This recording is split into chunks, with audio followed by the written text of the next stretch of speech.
हींअर असां ॾिसंदासीं प्रोमो हीना अगनानी जी जो।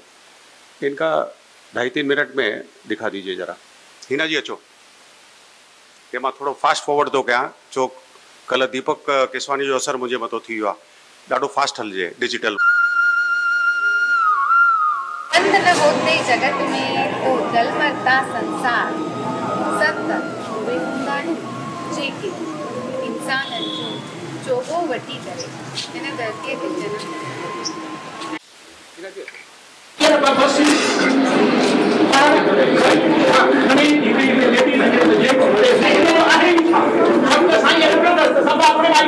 हीना अगनानी जी सिंधी न्यूज़ रीडर।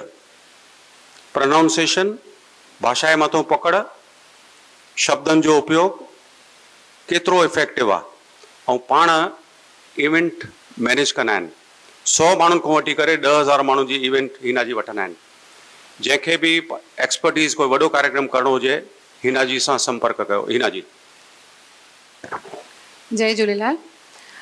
हीअ डॉक्यूमेंट्री मां पंहिंजी हिदायतकारी में ठाही हुई। हिन जी स्क्रिप्ट बि मां लिखी आहे ऐं असां गांधीधाम जो जेको स्वामी लीलाशाह जी समाधि आहे उते वञी करे असां पंहिंजो पर्सनल इंट्रस्ट वठी करे ठाही हुईसीं।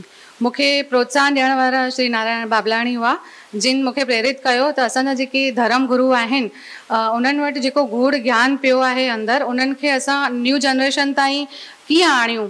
त हीअ हिकु मूंखे वसीलो ॾिसणु आयो डॉक्यूमेंट्री फिल्म।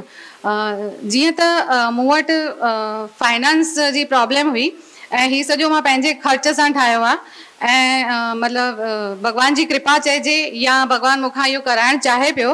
मुंहिंजो जेको सन आहे उहो बि हिन एनिमेशन ऐं ग्राफिक डिज़ाइन जी पढ़ाई करे रहियो हो त हुन मूंखे मदद कई ऐं फाइनेंस मुंहिंजे हस्बैंड कई ऐं बाक़ी रोल मां निभायो त हीअ डॉक्यूमेंट्री मुमकिन थी।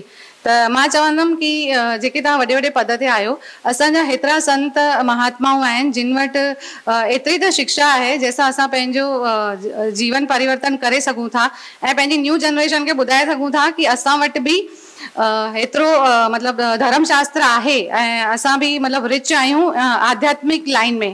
त हर हिकु गुरूअ जे लाइ अहिड़ी हिकु सुठी डॉक्यूमेंट्री ठहणी खपे। जय झूलेलाल।